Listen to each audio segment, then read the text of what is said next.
सर्व सेवेच्या जाहिराती यायला आता सुरुवात झाली आहे.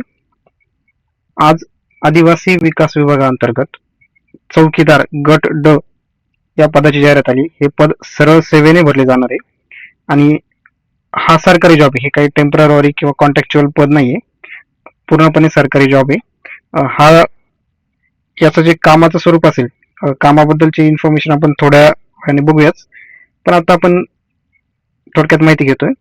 शासकीय आश्रमशाळा व वसतिगृहातील चौकीदार म्हणजे जो शासकीय आश्रमशाळा आहेत तिथे आणि किंवा जे वसतिगृह आहेत, आदिवासी विभागाचे जे वसतिगृह आहेत, मुलींचे आणि मुलांचे असे सेपरेट वसतिगृह असतात, तिथे तुम्हाला हा जॉब करावा लागेल. याच्यासाठी पेपर वगैरे काय असेल किंवा फॉर्म भरण्याची तारीख वगैरे काय ते थोडक्यात आता मी सांगतोय बघा. तर याच्या आजपासून फॉर्म भरायला सुरुवात झाली, 27 एप्रिल पासून दुपारी 3 वाजल्यापासून आणि 18 मे दुपारी रात्री 11 वाजेपर्यंत तुम्ही तिथं अर्ज करू शकता. ठीक आहे. याचा परीक्षेचा दिनांक नंतर कळवण्यात येईल असं सांगितलंय. तरी अंदाजे म्हणजे कुठलाही पेपर जो आहे ना, जो अर्ज करण्याचा शेवटचा तारीख असतो ना, त्याच्यानंतर एक 30 ते 45 दिवसानंतर पेपर होतो. ठीक आहे. आतापर्यंतचा जो रेकॉर्ड आहे त्यानुसार 30 ते 45 दिवसानंतर तो पेपर होतो. या अनुषंगाने जर बघितलं आपण तर जूनच्या शेवटच्या आठवड्यात किंवा 15 जुलैच्या आत हा पेपर होऊ शकतो. ठीक आहे. एकूण जागा 400 प्लस आहेत. वेगवेगळ्या याच्यानुसार आहे त्या प्रकल्पानुसार त्या वेगवेगळ्या आहेत. अहिल्यानगरचं वगैरे ते दिलंय. तर याला पात्रता बघूया आपण. फॉर्म कुठे टाकायचा काय त्याबद्दलचा व्हिडिओ मी नंतर घेऊन येईल. आता फक्त इन्फॉर्मेशन बघूया, काय काय सिलेबस असेल किंवा काय जनरल इन्फॉर्मेशन आपण ह्या व्हिडिओमध्ये बघूया.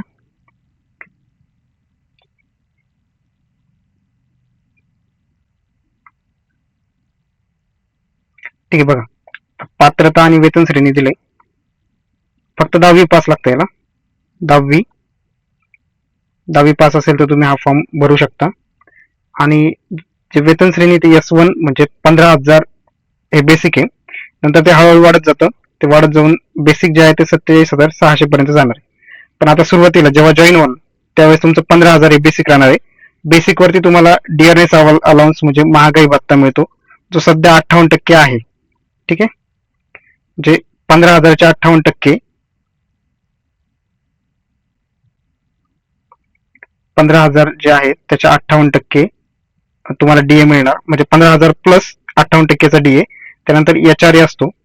HRA आता ह्या ज्या शाळा वगैरे आहेत, आश्रम शाळा आणि वसतिगृह, हे शक्यतो ग्रामीण भागात आहेत.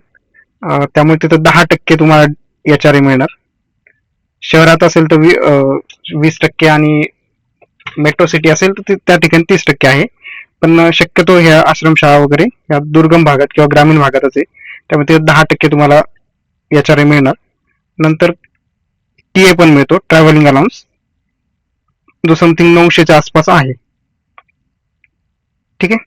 तर या टाईप मध्ये म्हणजे जर एकंदरीत हे सर्व महागाई भत्ते वगैरे सर्व ऍड केले तर तुमचा पगार जो आहे तो 25,000 प्लस जातो. ठीक आहे. त्यामध्ये काही डिडक्शन पण होतात, 1,000-1,500 रुपये डिडक्शन होतील. 10% तुमचं NPS जे असतं, नॅशनल पेन्शन स्कीम, याच्यामध्ये तुमचे कट होतात. म्हणजे अंदाजे 23,000 प्लस हे तुमच्या अकाउंटवरती जमा होतील प्रतिमाह. ठीक आहे. दर महिन्याला तुमचे एवढे अमाऊंट तुमच्या हातामध्ये असेल. ठीक आहे. आणि हा पगार वाढत असतो, म्हणजे हा पूर्णपणे 100% गव्हर्नमेंट जॉब आहे, त्यामुळे हा जो पगार आहे हा वाढत राहणार आहे पे स्केलनुसार. आणि त्यात 29च्या इलेक्शनच्या आधी 100% 8वा वेतन आयोग चालू होईल. 8वा वेतन आयोग लागू झाल्यानंतर हा जो पगार आहे हा समथिंग 35,000च्या प्लस जाईल. 30,000 प्लस तर 100% जाणार.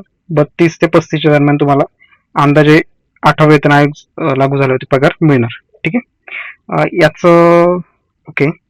शैक्षणिक पात्रता सांगितली. वयोमर्यादा बघा, वयोमर्यादा 38 वर्षापर्यंत, 18 ते 38 हे ओपन साठी आणि बाकीच्यांसाठी 5 वर्ष शिथिल असतात.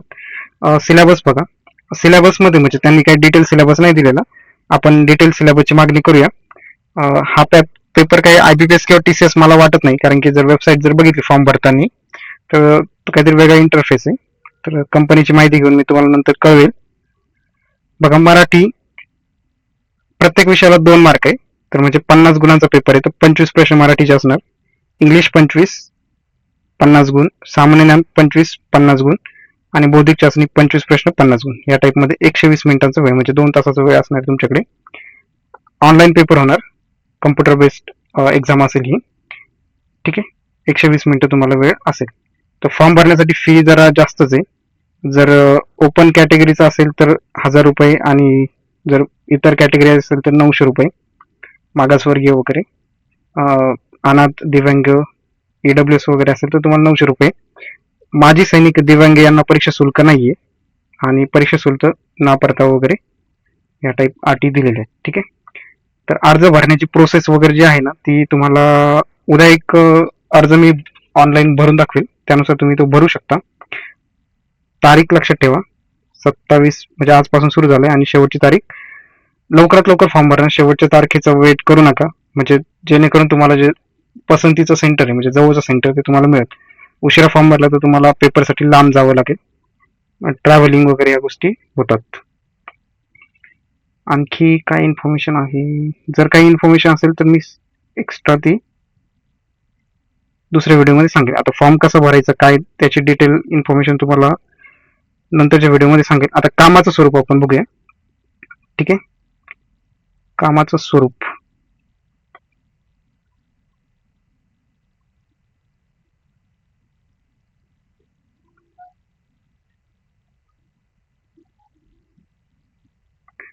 ओके.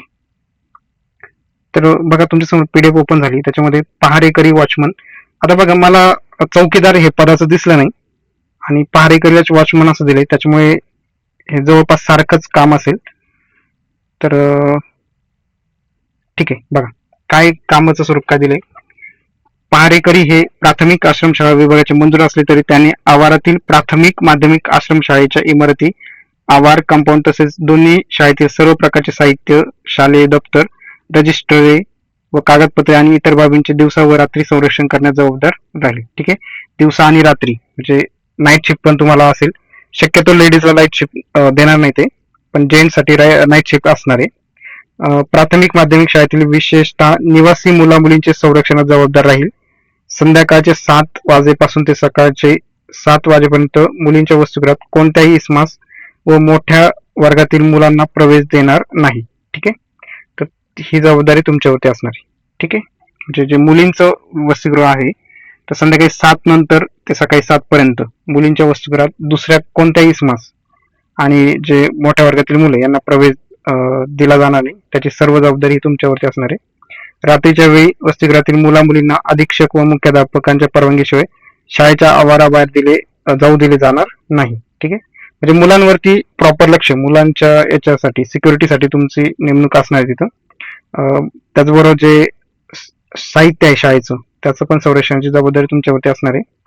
सकाळी 7 वाजेपासून ते संध्याकाळी 6 वाजेपर्यंत शाळेतील वसतिगृहातील मुला मुलींस अधीक्षक व किंवा मुख्याध्यापक यांची परवानगी घेऊन काही कामानिमित्त आवारातून बाहेर जायचे असल्यास म्हणजे जो शाळेचा परिसर त्याच्यातून बाहेर जायचे असेल तर त्याबद्दलची नोंद त्याच्याकडील हालचाल नोंदवहीत नोंद करील व संबंधित मुला मुलींची स्वाक्षरी घेईल. ठीक आहे, तर जे मुलं सायंकाळी 6 वाजेपर्यंत म्हणजे सकाळी 7 ते सायंकाळी 6 पर्यंत जर कोणाला बाहेर जायचं असेल मुला मुलींना तर ते त्याची जी नोंद आहे ते घेण्याची जबाबदारी ही वॉचमनची असेल. ठीक आहे, चौकीदारांची ती जबाबदारी असेल.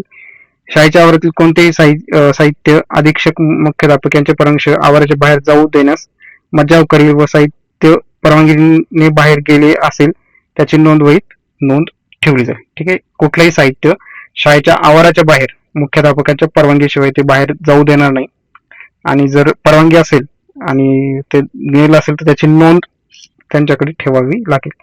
विशेषतः रात्रीच्या वेळी अनोळखी इसमास प्रवेश दिला जाणार नाही.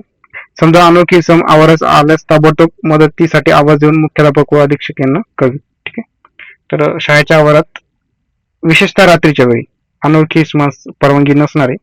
जर असं आलं तर तुम्ही आवाज वगैरे देऊन मुख्याध्यापक आणि अधीक्षक यांना कळवलं जाईल.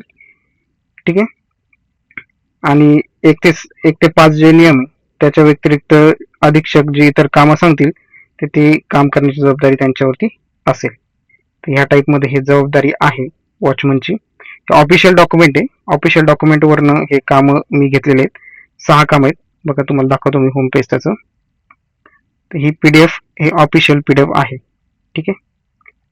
तर तुम्ही बघू शकता याच्यामध्ये सर्वांची कामं दिली आहे, म्हणजे फक्त वॉचमनचेच नाही आहेत. तर तुम्ही जर बघितलं तर भंडार प्रशासक वगैरे हे सर्वांचेच कामं आहेत. बघा हे महाराष्ट्र शासन आदिवासी विकास विभाग तर यांच्याकडनं घेतलेले आश्रमशाळा संहिता. ठीक आहे. तर पूर्णपणे ऑफिशियल डॉक्युमेंट आहे. त्याच्यात जे 6 कामं दिलेत तेवढे कामं तुमचे असणार आहेत. आणखी महिलांसाठी तर आहेच, त्याच्यामध्ये जागा दिली आहे, म्हणजे महिलांसाठी हे पद आहे. महिलांना रात्री नाईट ड्युटी शक्यतो नसणार आहे. असली तरी ते लेडीज हॉस्टेल जे आहे, मुलींसाठीचं जे हॉस्टेल आहे तिथं तुमची जबाबदारी असेल. मुलींना बाहेर न जाऊन देणं वगैरे ही तुमची जबाबदारी असणार आहे. अभ्यास करण्यासाठी हे पद चांगलं आहे. कामाचं स्वरूप बघता कामाचा लोड खूप काही नाहीये. तुम्ही फावल्या वेळात MPSC किंवा हे जे UPSC वगैरे आहेत याची तयारी करू शकता किंवा बाकी एक्झामची तयारी करू शकता. वेतन श्रेणी पण चांगलं आहे, म्हणजे 23,000 इन हँड तुम्हाला सॅलरी मिळणार आहे. ठीक आहे, प्रतिमा. आणि सरकारी जॉब आहे, तुमचं पेमेंट वाढत जाणार आहे. Promotion, okay. प्रमोशन याचं प्रयोगशाळा सहाय्यक जे आहे किंवा लिपिक, वरिष्ठ लिपिक, तर तुमचं टायपिंग वगैरे असेल तर तुमचं त्यावरती होतं. साधारणतः प्रयोगशाळा सहाय्यक, प्रयोगशाळा सहाय्यक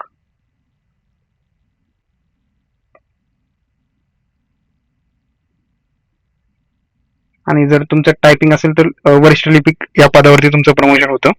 प्रमोशनचा कालावधी मला माहित नाही, पण अंदाजे 5+ वर्षाची सर्व्हिस झाल्यानंतरच इथं प्रमोशन तुम्हाला मिळू शकतं. ठीक आहे. अंदाजे कालावधी मी सांगितलाय, पण 5+ वर्षाची सर्व्हिस असू शकते. प्रमोशन थोडं उशिरा राहील. बाकी तुम्ही बाकी एक्झामची तयारी करू शकता. ठीक आहे. मुलींसाठी पण चांगला जॉब आहे. जरी तुमची निवड झाली तर तुम्हाला मुलींचं जे हॉस्टेल असतं, मुलींचं वसतिगृह, तिथंच तुमची ड्युटी असेल. त्यामुळे सिक्युरिटी वगैरे काही प्रॉब्लेम नाही. फक्त एवढंच आहे की हे दुर्गम भागात असतं, जास्त शहरी भागात ह्या शाळा नसतात. हे जे आश्रमशाळा वगैरे आहेत तिथंच तुमची ड्युटी असते. बाकी अभ्यासासाठी चांगलं आहे, म्हणजे जे सरळ सेवेच्या दुसऱ्या एक्झाम आहे किंवा तुम्ही UPSC वगैरे तयारी करणार असाल ना, तर त्यासाठी चांगलं आहे. कामाचा लोड इथं कमी असतो. ठीक आहे. बाकी काही अडचण असेल तर तुम्ही कमेंट करा.